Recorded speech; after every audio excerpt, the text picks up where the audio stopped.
cable arrived at Allied headquarters in Algiers on February 21, 1943, and General Dwight Eisenhower read it with a face that aged 10 years and 30 seconds. Kasserine Pass had fallen. 2 American divisions had been routed. Over 6,000 casualties dead, wounded, captured, missing. Equipment losses were catastrophic: tanks, artillery, trucks, supplies scattered across 50 miles of Tunisian desert. The first major American engagement against the German Wehrmacht had been a disaster, a humiliation, a defeat so complete that it called into question whether American forces belonged on the same battlefield as their enemies. But the cable that truly wounded Eisenhower wasn't from the front. It was from London. British General Harold Alexander, newly appointed to command all Allied ground forces in Tunisia, had sent his assessment of American fighting capability to Churchill. The assessment was not meant for American eyes. It found its way to Eisenhower's desk anyway.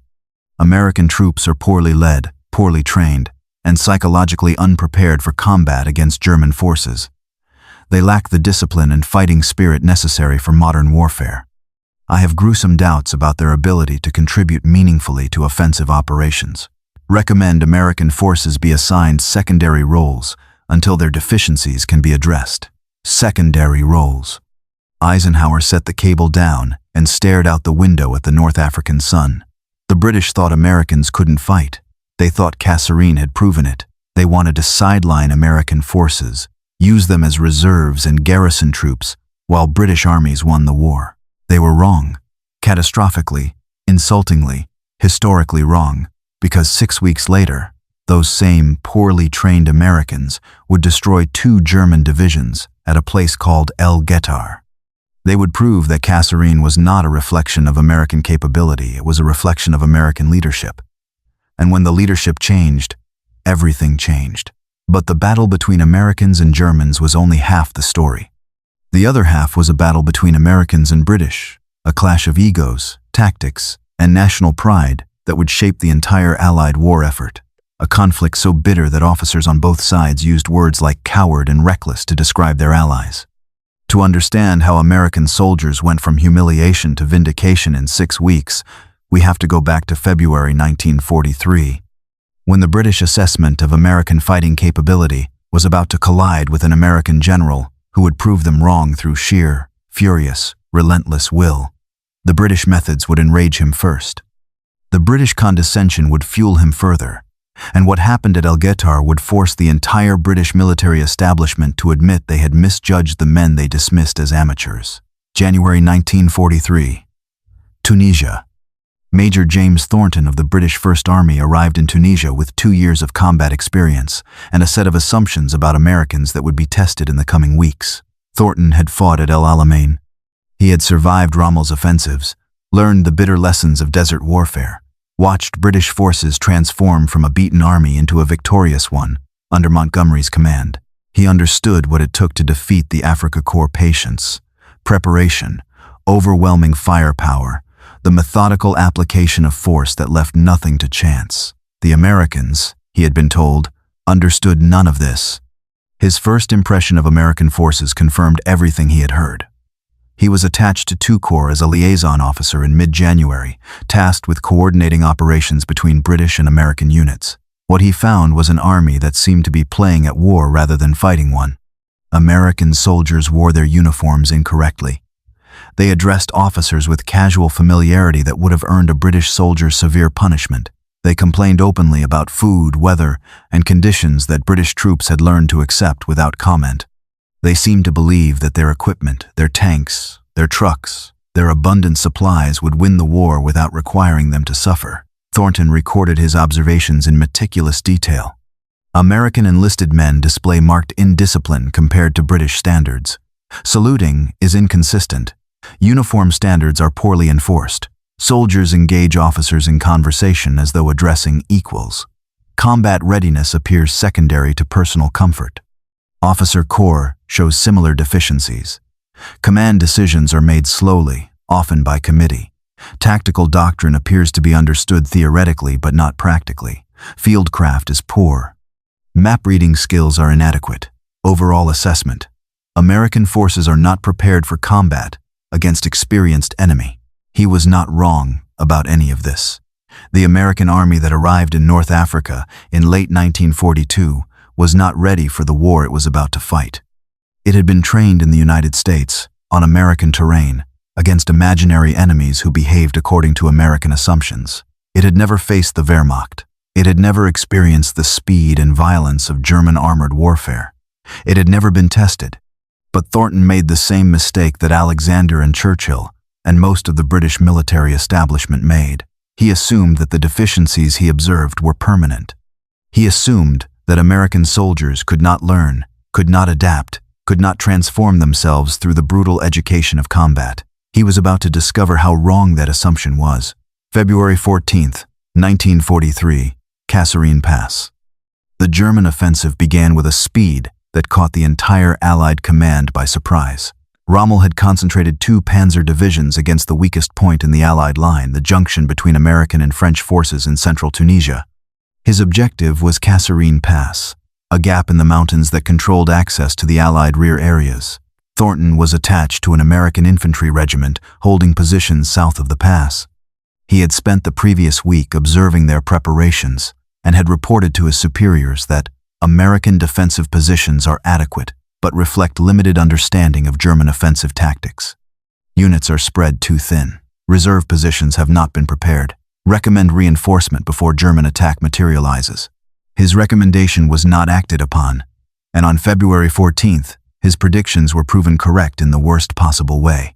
The first indication of the German attack was the sound, a low rumble that grew into thunder as artillery began falling on American positions. Thornton had experienced German bombardments before, but the Americans had not. Their reaction told him everything he needed to know about what was coming. Men who should have been in their foxholes were running for cover that didn't exist. Officers who should have been directing fire were trying to contact headquarters for instructions that never came. Communication lines that should have been buried were cut within the first 10 minutes, leaving units isolated and confused. Then the panzers came. Thornton watched from a position on high ground as German tanks emerged from the dust of the bombardment and drove directly into American lines. The American response was chaos. Tank crews who should have been engaging the enemy were trying to start engines that had been left idle. Infantry who should have been supporting the tanks were scattering before the Germans had fired a shot. The entire defensive position collapsed in less than an hour. A lieutenant ran past Thornton's position, his face white with terror. "They're everywhere. We can't stop them. Get back to your men," Thornton said. "My men are dead. They're all dead." The lieutenant kept running. He was one of hundreds who fled that day, Americans who had never experienced German armored warfare and discovered they were not prepared for its violence. Thornton remained at his position, observing and recording, until German infantry began approaching his location. Then he withdrew, not running, but moving deliberately toward the secondary positions that he had recommended be prepared and that no one had prepared. The rout continued for 3 days. American forces fell back over 50 miles, abandoning equipment, abandoning wounded, abandoning any pretense of organized resistance. German panzers roamed almost freely through the Allied rear, destroying supply dumps and communication centers, creating chaos that multiplied the effects of the initial breakthrough. By February 21st, Kasserine Pass was in German hands, and the American II Corps had effectively ceased to exist as a fighting force. Thornton's report on the battle was clinically devastating. American forces demonstrated fundamental inability to conduct defensive operations against armored assault. Unit cohesion collapsed within first hours of contact. Officer leadership was inadequate at all levels. Individual soldier performance varied, but was generally poor. Primary causes of defeat: inadequate preparation of defensive positions, failure to establish communication redundancy, absence of reserve forces, poor coordination between infantry and armor, lack of combat experience at all levels. Assessment: American forces require extensive retraining before commitment to offensive operations. Recommend British oversight of American tactical planning until combat effectiveness can be demonstrated. The report went up the chain of command and contributed to Alexander's devastating assessment that American forces should be relegated to secondary roles. But Thornton had made the same error that his superiors made. He had diagnosed the disease correctly but prescribed the wrong treatment. The problem was not American soldiers. The problem was American leadership. And the cure was not British oversight. The cure was George Patton. March 1, 1943. American II Corps Headquarters. Thornton was present when Patton arrived to take command, and the atmosphere in the headquarters shifted so dramatically that he later described it as being struck by lightning while standing in a library. The headquarters had been functioning barely since Kasserine.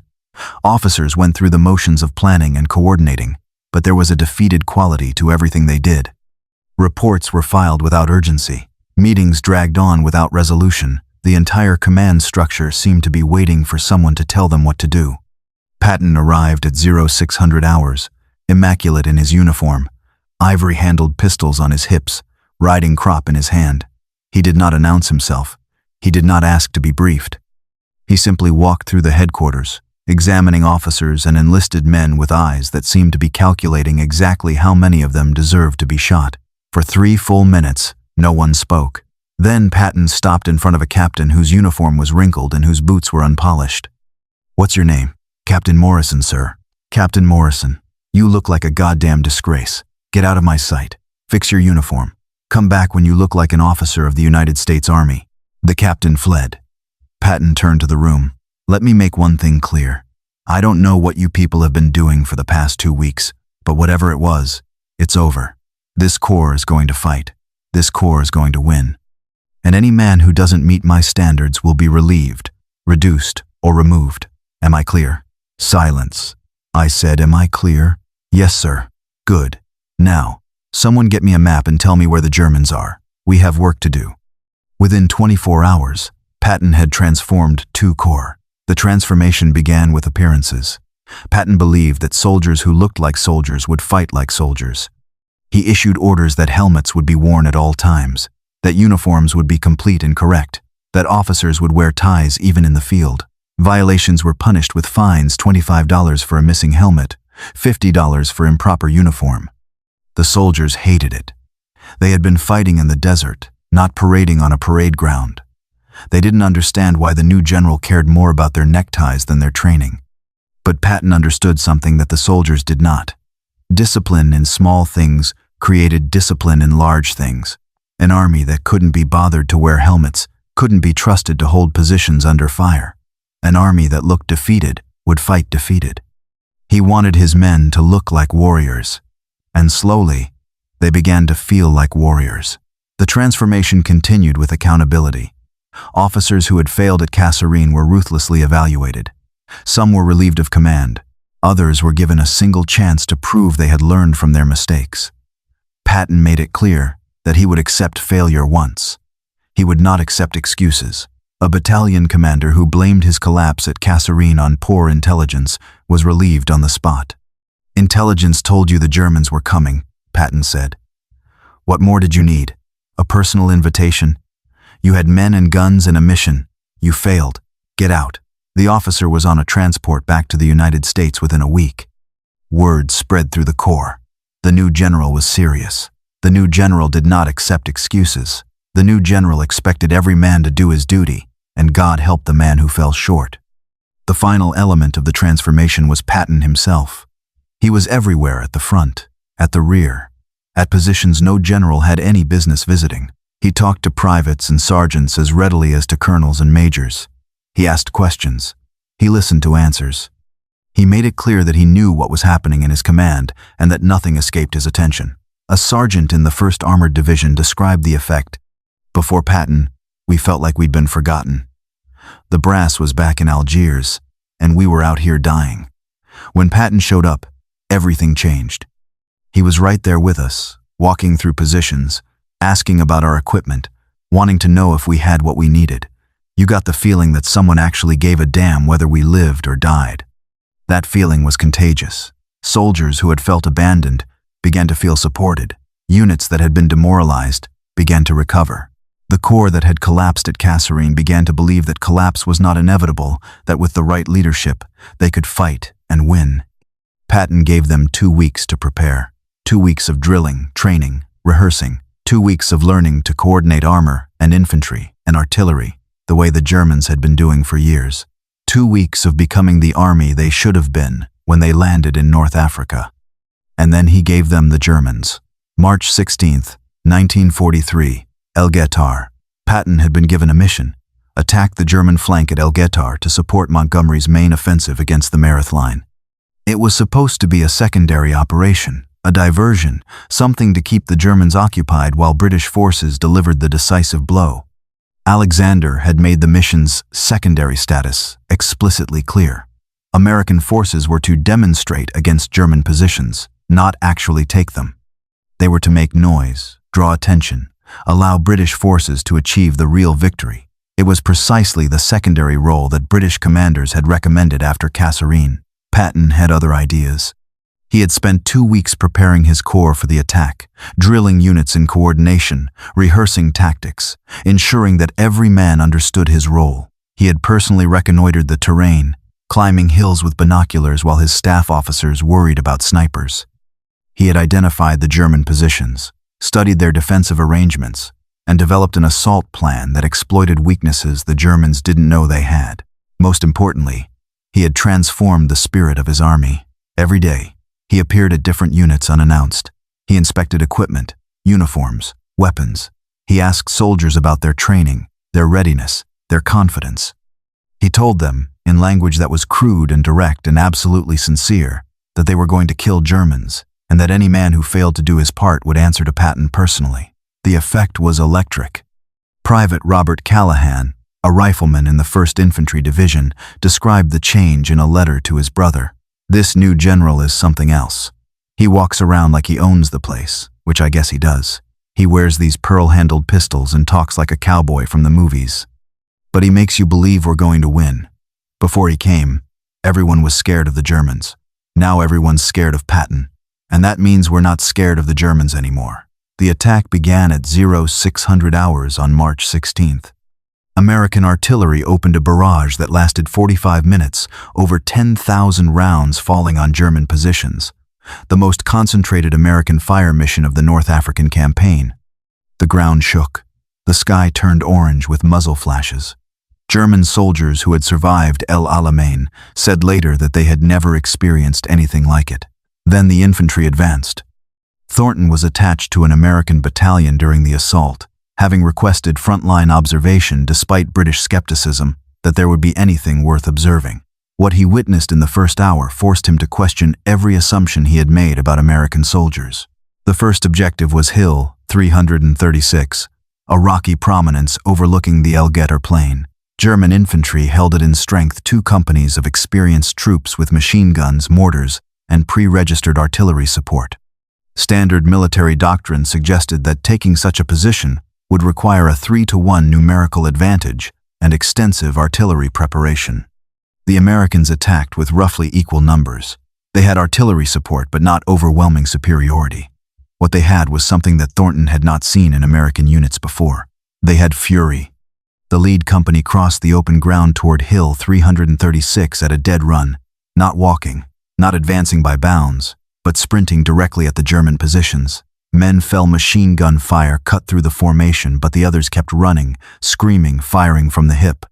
A sergeant named Williams reached the first German position 30 seconds before the rest of his squad. He killed 2 Germans with his rifle, a third with his bayonet, and was working on a 4th when his men caught up. The position fell in less than 3 minutes. The 2nd company swung around the German flank while the 1st was still clearing trenches. They hit the German reserve position from an unexpected angle, catching defenders who were still trying to understand what was happening at the front. 22 Germans surrendered. 14 were killed. The position commander died trying to reach his radio. Hill 336 fell in 47 minutes. German commanders had estimated it would hold for at least 6 hours. Thornton recorded what he observed with growing astonishment. American infantry displayed aggressive assault tactics significantly exceeding expectations. Individual soldier initiative, remarkable. NCO leadership, excellent.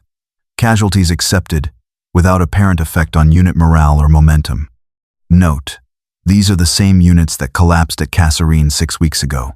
Transformation is remarkable and requires explanation.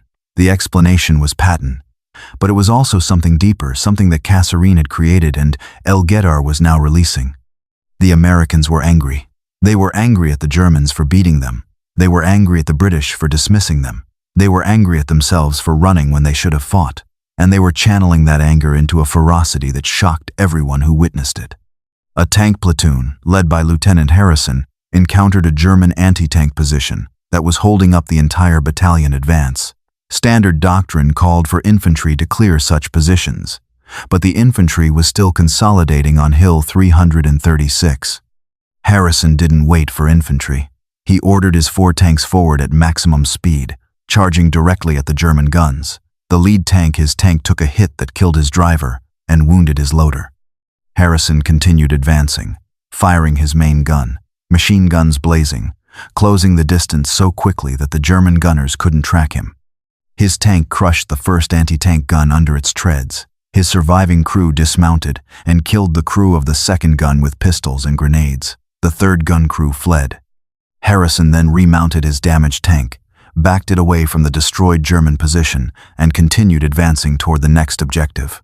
He did not stop for medical attention until that evening, when the battalion surgeon discovered that he had been fighting with a piece of shrapnel lodged in his thigh. When Thornton asked Harrison why he had charged the guns instead of waiting for infantry support, the lieutenant seemed confused by the question. "They were in our way. We couldn't let them hold up the advance. The general said we had to keep moving. The general said we had to keep moving." It was the same answer Thornton heard from a dozen other soldiers that day. They attacked impossible positions because Patton had told them to keep moving. They accepted casualties because Patton had told them casualties were the price of victory. They fought like men possessed because Patton had convinced them that anything less was unacceptable. By noon, the Americans had taken all their initial objectives and were pushing deeper into German territory than the operations plan had anticipated. Patton was at the front, directing units, cursing at officers who moved too slowly, personally leading reinforcements toward the sounds of the heaviest fighting. Then, the German counterattack came. The 10th Panzer Division, the same unit that had routed American forces at Kasserine 3 weeks earlier, launched over 50 tanks at the American positions. This was the moment that British observers had been waiting for.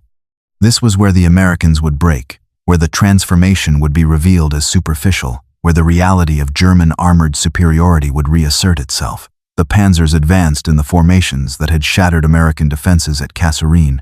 Wedge formations, tanks supporting each other, infantry riding on the rear decks. They expected the Americans to waver, to retreat, to provide the easy victory they had enjoyed before. The results were very different.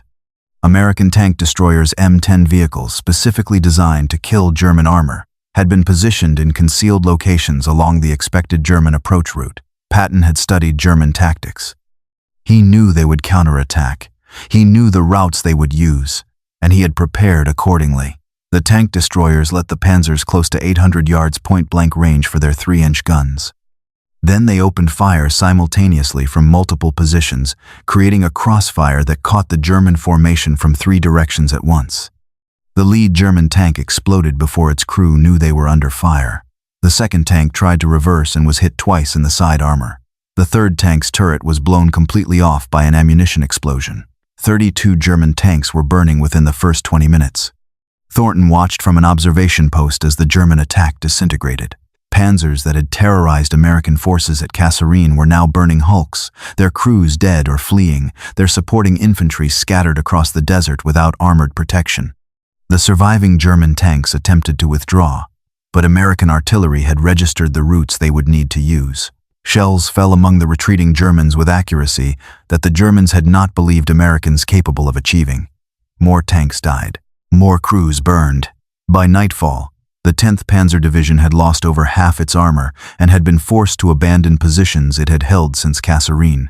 American casualties were significant but sustainable, roughly 300 killed and wounded against over 1,000 German casualties. The secondary operation had become the most successful American offensive of the North African campaign. Thornton drafted his report that evening, and for the first time, his professional skepticism was shaken. American forces displayed unexpected tactical proficiency in today's action. Unit coordination significantly improved from Kasserine engagement. Individual soldier performance exceeded British estimates. German counterattack defeated with heavy enemy losses. Assessment requires revision. American forces appear capable of effective offensive operations when properly led.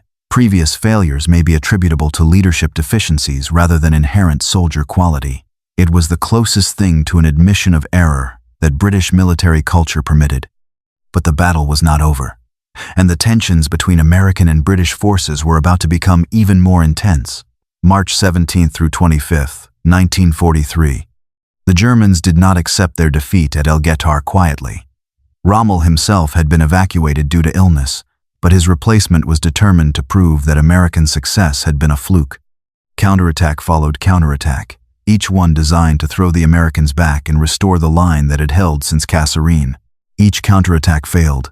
American forces held their ground against repeated German assaults, inflicting casualties that the Afrika Korps could not afford. The same soldiers who had run at Kasserine now stood in their foxholes and killed Germans until the attacks stopped coming.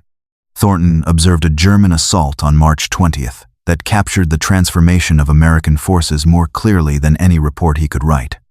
A German infantry company, supported by 4 tanks, attacked an American position held by a single platoon. The odds were roughly 5 to 1. At Kasserine, such odds would have meant American collapse within minutes. The American platoon leader, a lieutenant named McCarthy, had prepared his position carefully. He had dug his foxholes deep, positioned his machine guns with overlapping fields of fire, and registered his mortar on the approaches the Germans would likely use.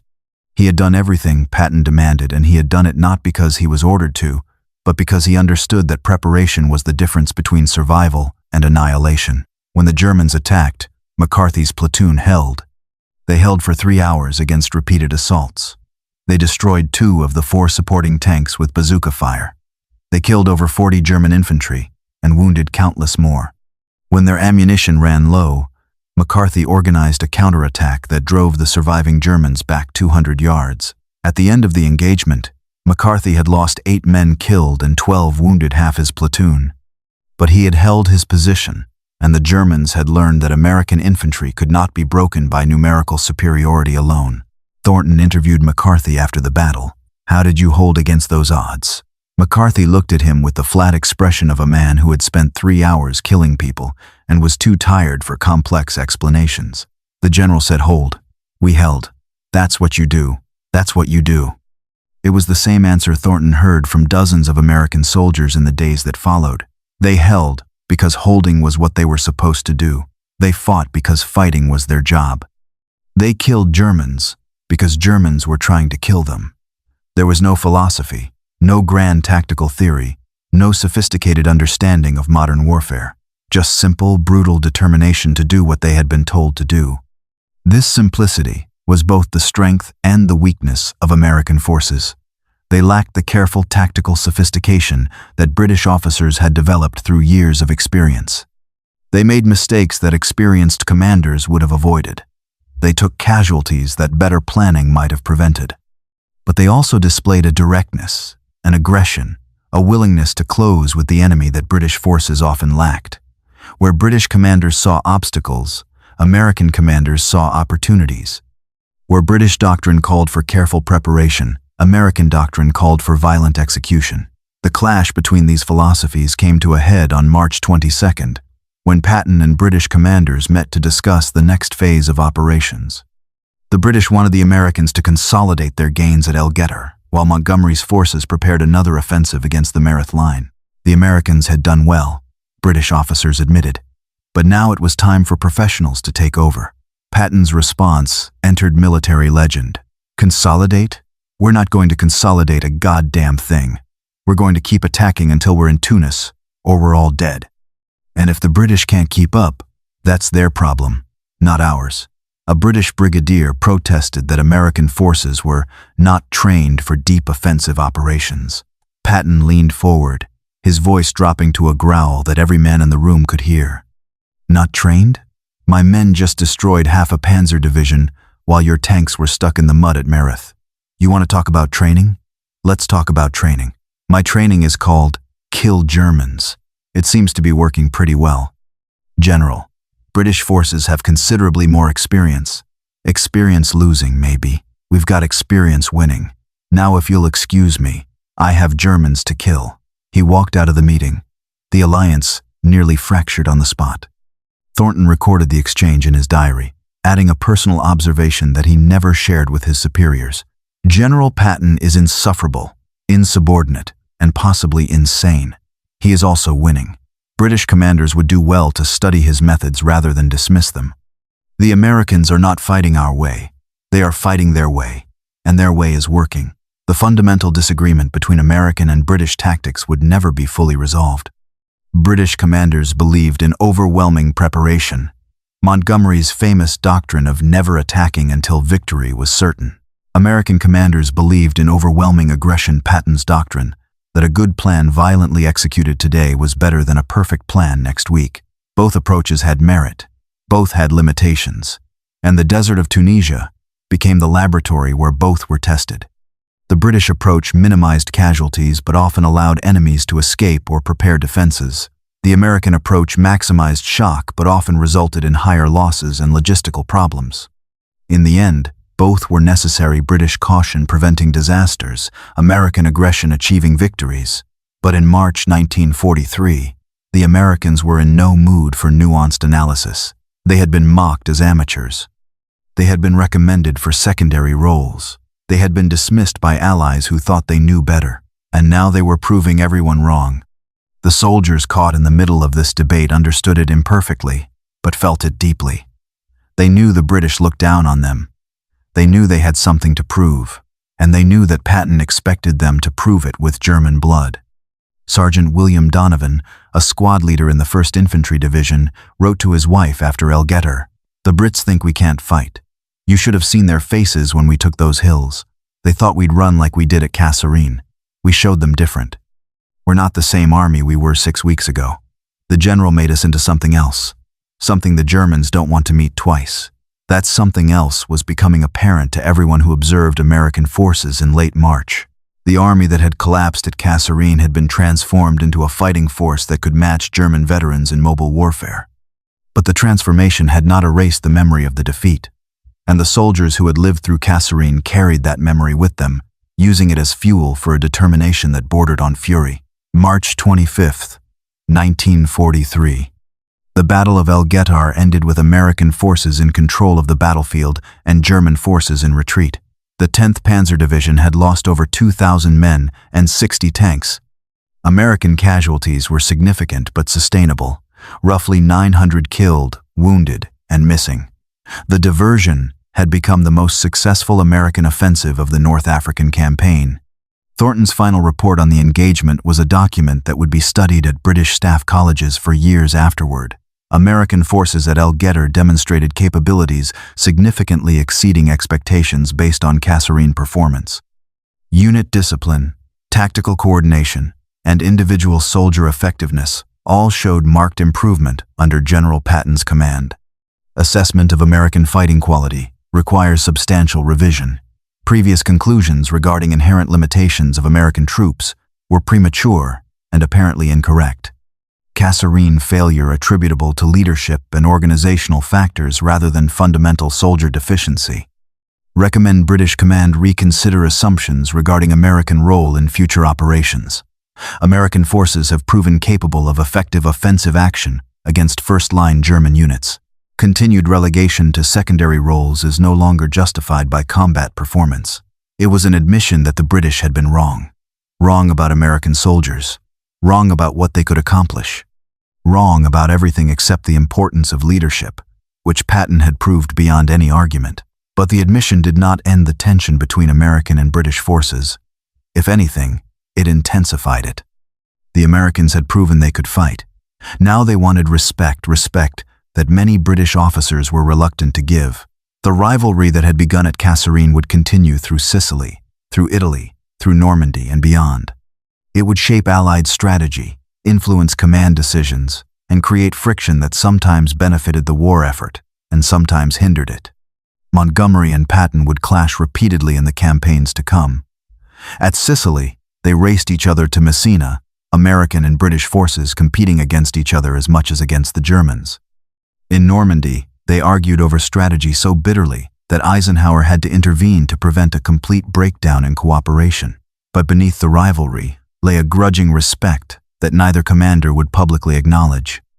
Montgomery understood that American aggression, however reckless, had won battles that British caution could not have won. Patton understood that British experience, however slow to be applied, had prevented disasters that American inexperience might have caused. The alliance that won the war was never comfortable. American and British officers disagreed about tactics, strategy, and credit from North Africa to the Elbe River. They called each other names that cannot be printed in official histories. They competed for glory with an intensity that sometimes overshadowed the actual enemy. But they also learned from each other. British forces adopted American aggression when circumstances demanded it. American forces adopted British caution when caution was warranted. The synthesis was imperfect, often contentious, but ultimately effective. Documents captured after the war revealed how the Germans had perceived the transformation of American forces. A German intelligence assessment from April 1943 noted, "American forces in Tunisia have undergone significant improvement in recent weeks. Units that performed poorly at Kasserine Pass displayed effective tactical capabilities at El Guettar. Contributing factors appear to include new command leadership, improved unit coordination, and aggressive small unit tactics. Recommend German forces no longer assume American units will retreat under pressure. El Guettar casualties indicate American willingness to accept losses in pursuit of objectives. Future operations against American forces should assume British-level resistance or greater." British-level resistance or greater. It was perhaps the highest compliment German intelligence could pay the acknowledgement that Americans had risen to meet the standard of their allies and perhaps exceeded it. Another captured document, this one from a German panzer commander who had fought at both Kasserine and El Guettar, was more personal. The Americans at Kasserine were like sheep confused, frightened, easily scattered. The Americans at El Guettar were different animals entirely. They attacked our positions with a fury I have not seen since the Russian front. Their tanks charged our guns as though the crews did not care whether they lived or died. Their infantry advanced through fire that should have stopped any sane man. Something changed in them between February and March. I do not know what it was, but I know I do not wish to fight them again. Something changed in them. The Germans saw it. The British saw it.